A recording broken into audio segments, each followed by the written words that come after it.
The rain was coming down in sheets that Tuesday morning when I heard the knock on my door.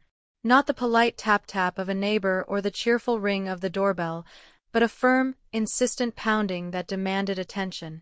I was in the middle of folding laundry, Marcus's favorite cartoon playing on the TV in the background while he built towers with his blocks on the living room floor. 5 years. It had been 5 years since David walked out that door and never came back.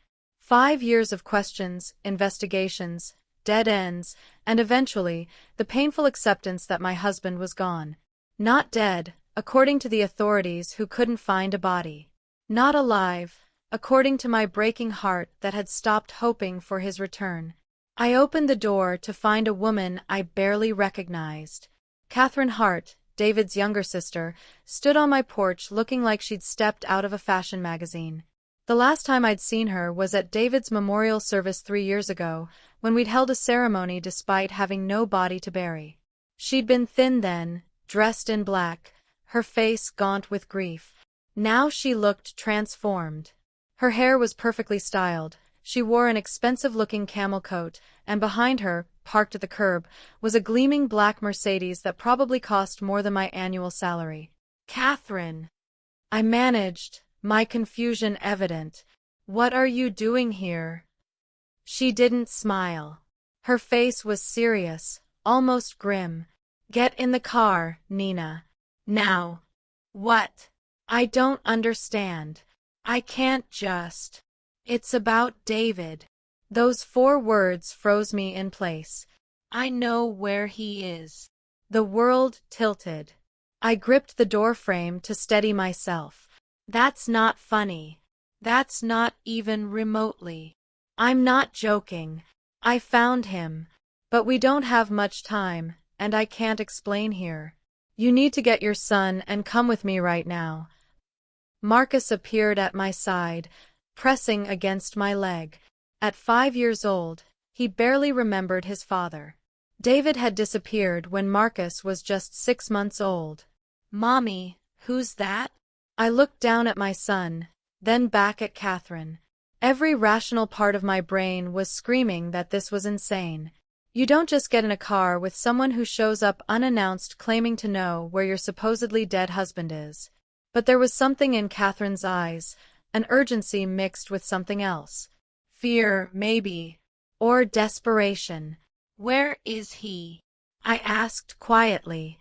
"I'll tell you everything in the car. But Nina, I'm begging you. Trust me.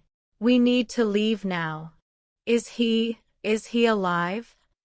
"Yes. And he needs you." Those words shattered the last of my resistance. I grabbed Marcus's coat, my purse, my phone, and locked the door behind us. As we walked to the car, I called my mother on autopilot, telling her I had an emergency and might not be home tonight. She asked questions I couldn't answer. I just told her I'd explain later and hung up. The Mercedes was warm and luxurious inside, all leather seats and that new car smell. Catherine pulled away from the curb before I'd even finished buckling Marcus into the back seat. She drove fast but smoothly, taking turns that led us toward the highway. "Start talking," I said, my voice harder than I intended. "You show up after 3 years of silence, tell me my husband is alive, and expect me to just go along with this? Where is David? Why hasn't he come home? Why hasn't he contacted me?" Catherine's knuckles were white on the steering wheel. "It's complicated." "Complicated? My husband has been missing for 5 years. I thought he was dead. I grieved for him. I raised our son alone. I rebuilt my entire life around the fact that he was gone. And you're telling me he's been alive this whole time? Where the hell has he been, Catherine?" "Hiding." That single word hung in the air between us. "Hiding from what?" "Not what. Who?" She glanced in the rearview mirror, and I realized with a chill that she was checking to see if we were being followed. David got involved with some very dangerous people. He witnessed something he wasn't supposed to see. And the only way to keep you and Marcus safe was to disappear. My mind raced. You're telling me he faked his own death? He let me think he abandoned us, let me think he was dead, to protect us. He didn't have a choice. If they knew where he was, they would have used you to get to him. The safest thing was for you to genuinely not know where he'd gone. Who are they? Catherine's jaw tightened. People connected to his work. David was an accountant for what he thought was a legitimate real estate development company.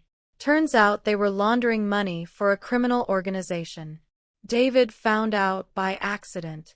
He saw files he wasn't supposed to see, discovered what they were really doing.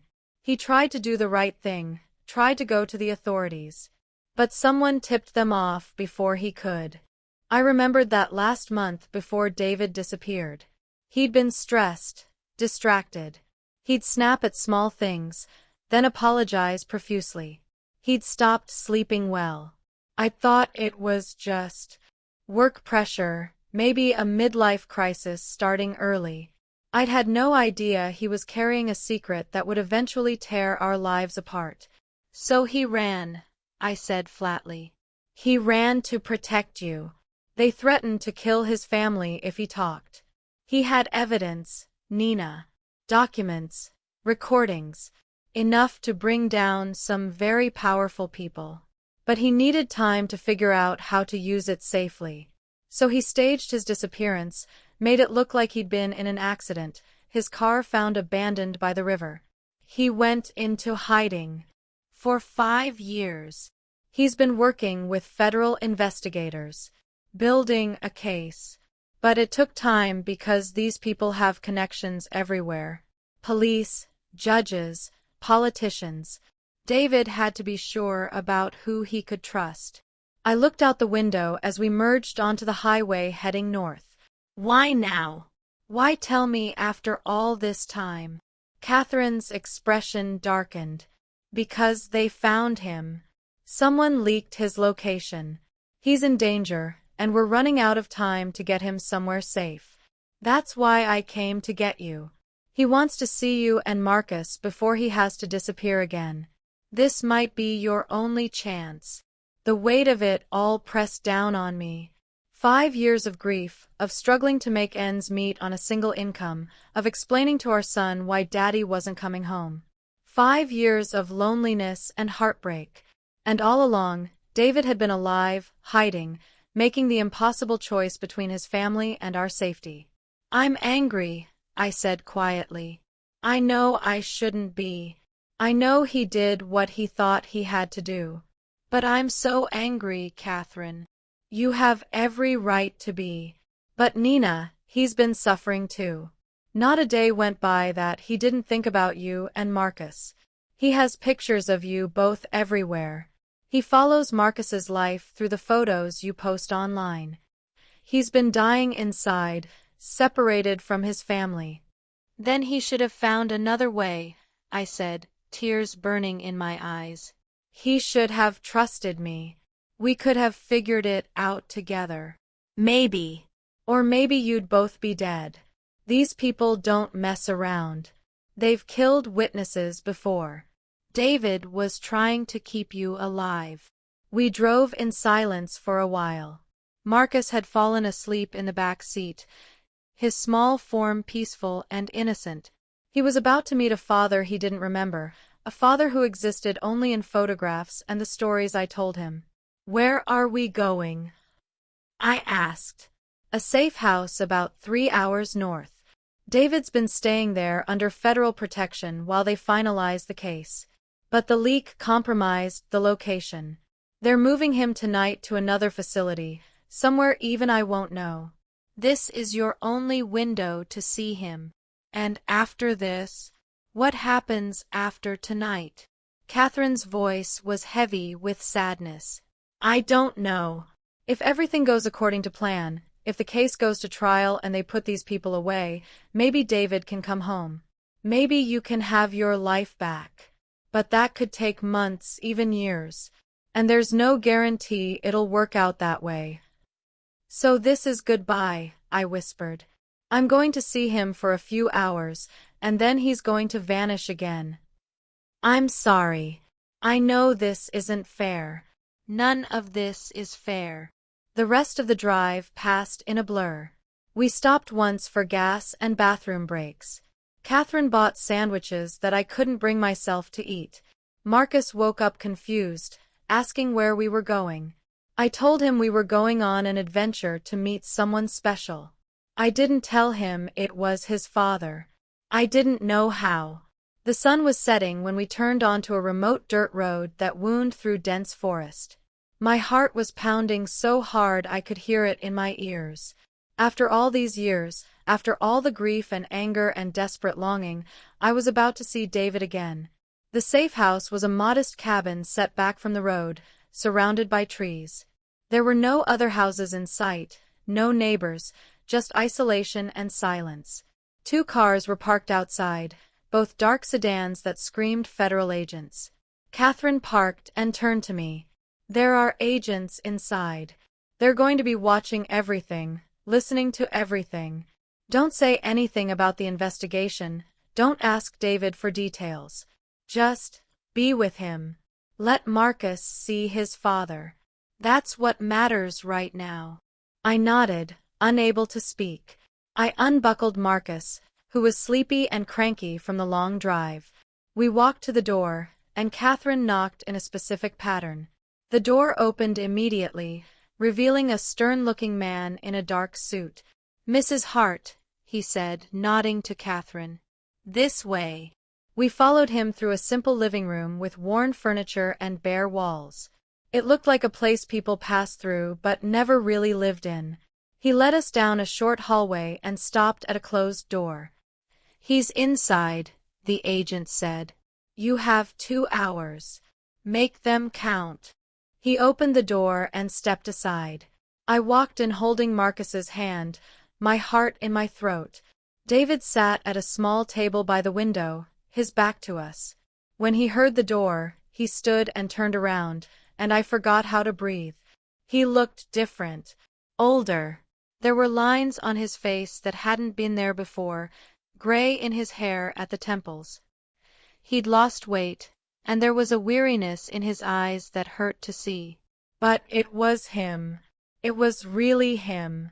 My husband, alive and standing in front of me after 5 years of absence. "Nina," he said, and his voice broke on my name. I couldn't move. I couldn't speak. 5 years of emotions hit me all at once. Relief, rage, joy, betrayal, love, hate, all of it swirling together until I couldn't tell which was which. "Mommy, who is that?" Marcus asked, pressing closer to my side. David's eyes moved to our son, and I watched his face crumble. Tears spilled down his cheeks as he slowly knelt down, bringing himself to Marcus's level. "Hi, buddy," David said softly. "You probably don't remember me, but I'm your daddy." Marcus looked at him with wide, uncertain eyes. "You're the one in the pictures, the one who went away." "Yes, I had to go away for a while. But I never stopped thinking about you. Not for one single day. Mommy said you were in heaven." David's eyes found mine, and the pain in them was unbearable. "I'm so sorry," he mouthed. I finally found my voice. "Marcus, why don't you go sit over there and play with those toys for a minute? Mommy needs to talk to Daddy." There was a box of toys in the corner, probably put there for exactly this purpose. Marcus, always obedient, went over to investigate. The moment he was occupied, I turned back to David, who had stood up and was looking at me like he was seeing a ghost. "Say something," he whispered. "Please. Yell at me. Hit me. Something. You let me believe you were dead." My voice shook. I buried an empty casket. I told our son his father was never coming back. I cried myself to sleep for months. "And you were alive the whole time." "I know. God, Nina, I know. And I'm sorry. I'm so sorry. But I had to keep you safe. They were watching you, waiting to see if I would contact you. If they'd known where I was, They would have used you to get to me. They would have hurt you, hurt Marcus. I couldn't let that happen. So instead, you hurt us yourself. You broke our hearts. You left us alone. I did what I thought was right. Maybe I was wrong. Maybe there was a better way, and I was too scared or too stupid to see it. But at the time, it felt like the only choice. I wanted to stay angry. Part of me needed to stay angry. But looking at him, seeing the genuine anguish in his eyes, the anger started to fade, replaced by something more complicated. He'd made an impossible choice in an impossible situation. Could I really say I would have done differently? Tell me everything, I said, sitting down at the table. I want to know what happened. All of it. David sat across from me and began to talk. He told me about discovering the money laundering scheme at work, about how he'd realized the company was a front for organized crime. He'd copied files, recorded conversations, tried to gather evidence to take to the FBI.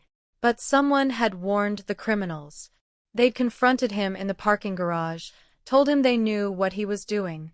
They'd shown him pictures of me and Marcus at home, at the grocery store, at the park. The message was clear: back off or your family dies. I tried to go to the police, David said, his voice thick with emotion. But they have people everywhere. Someone tipped them off that I'd gone to the local precinct. That's when I knew I couldn't trust anyone. I contacted an old college friend who worked for the FBI. He helped me set up the disappearance. We made it look like I'd gone missing, possibly drowned. It gave me time to get into federal protection while they investigated. 5 years. David. It's been 5 years. I know. The case is massive. It connects to dozens of other cases across multiple states.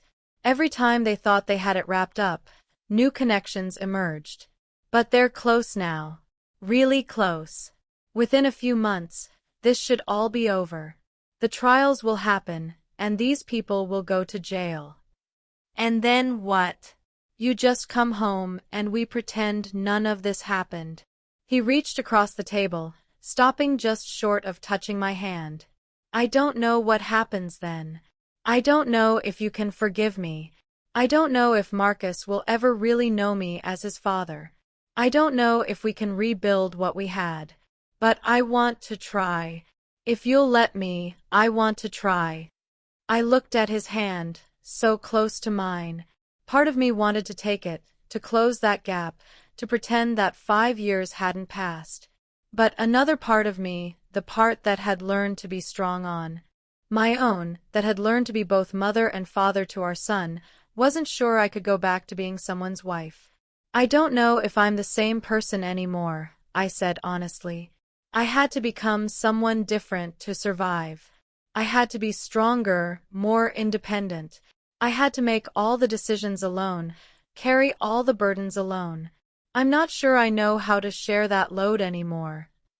Then I'll learn to fit into your new life instead of expecting you to fit back into our old one. I'll do whatever it takes, Nina. I love you.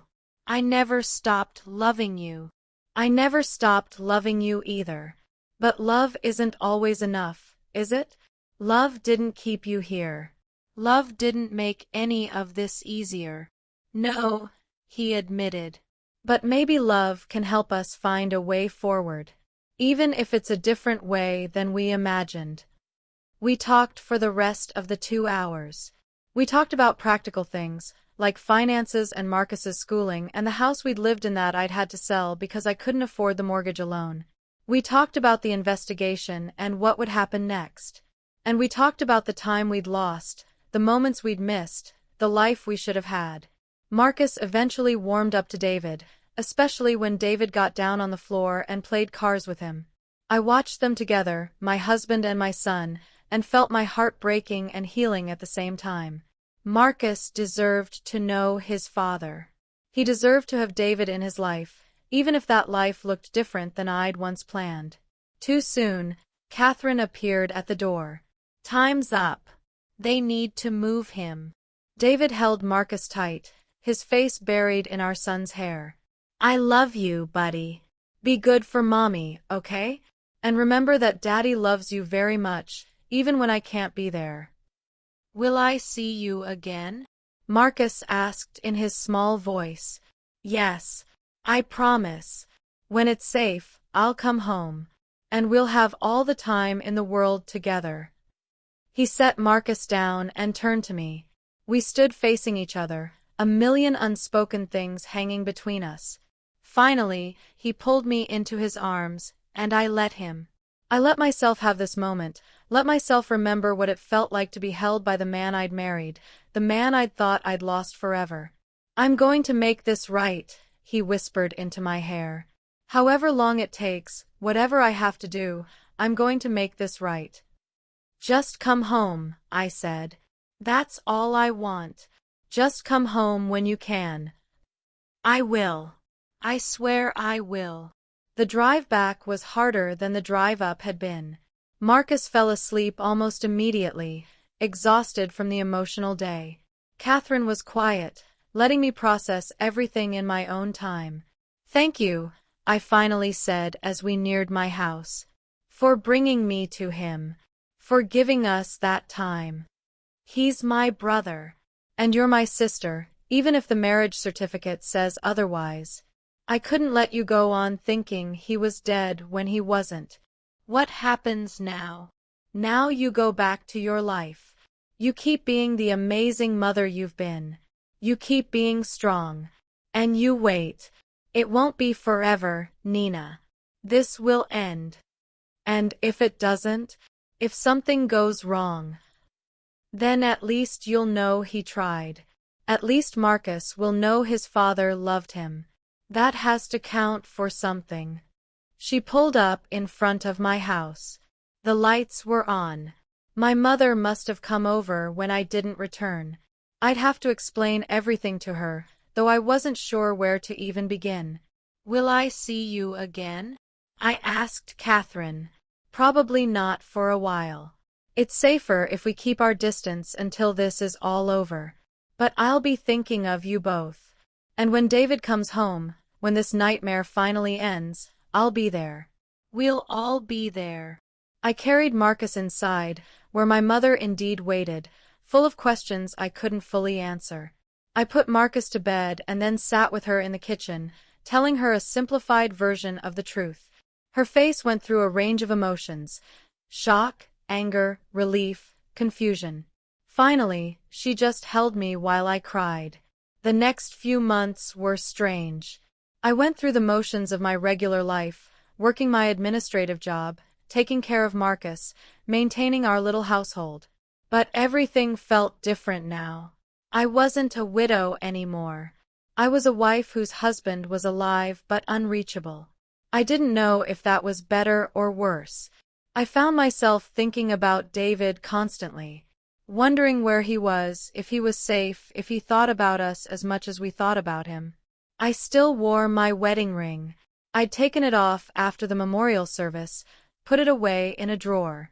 Now I wore it again, a symbol of hope or maybe just a reminder of what we were fighting for. True to David's word, things started happening.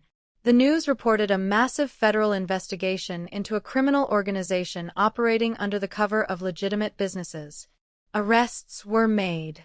High-profile arrests. I watched the news coverage and wondered which of those faces had threatened my husband, which had made him choose exile over family. 6 months after that meeting at the safe house, Catherine called me. "Turn on the news," she said without preamble. I did.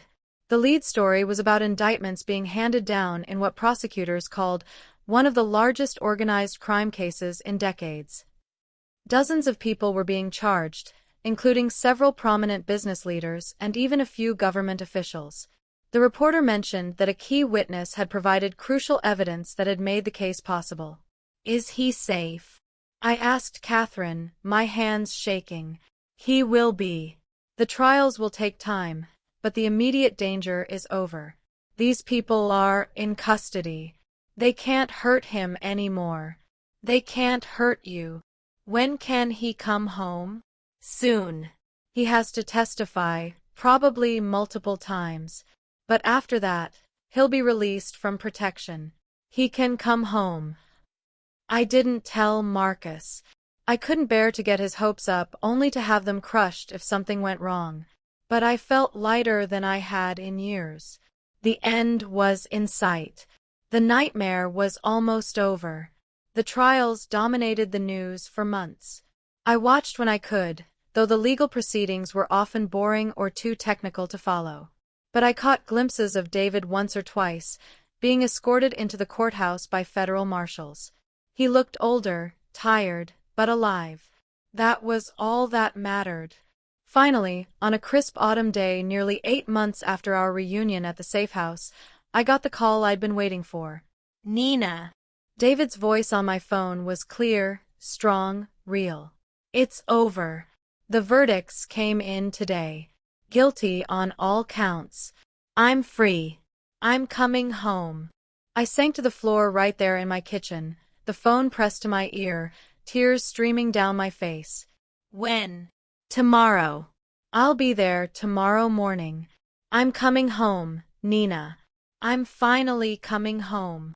The next morning, I didn't tell Marcus where we were going when I pulled him out of school early. I just said we had somewhere important to be. We went to my mother's house, where Catherine was already waiting.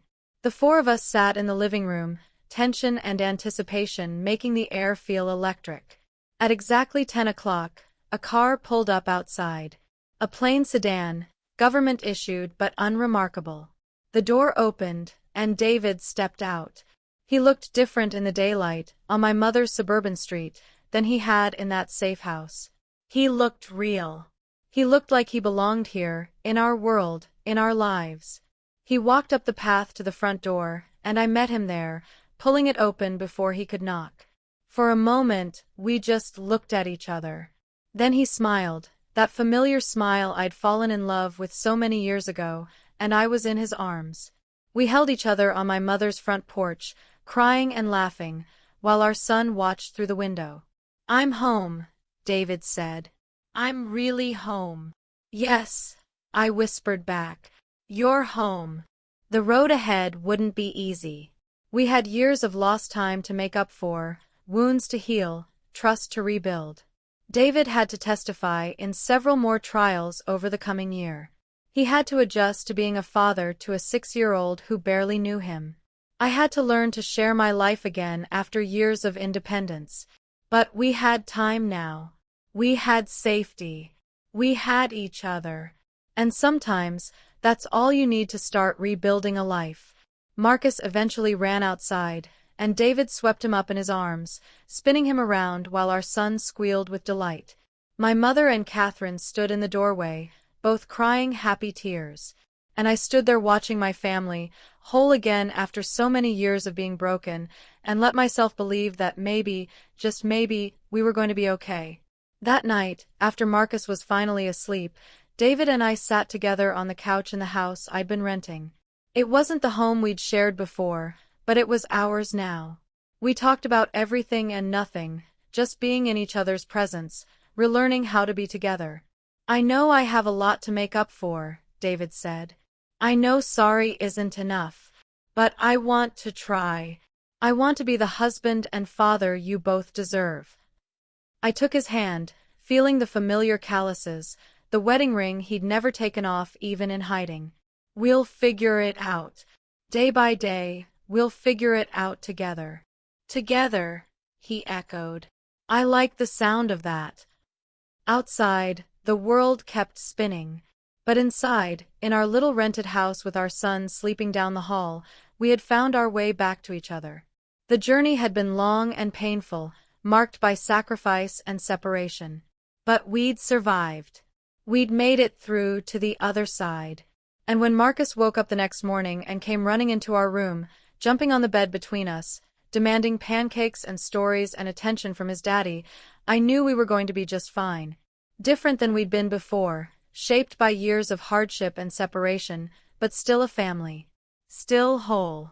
Still ours. David had disappeared to protect us, and in doing so, he'd broken our hearts. But in the end, he'd come back. He'd kept his promise. And sometimes, in this complicated, messy, beautiful life, that's all you can ask for.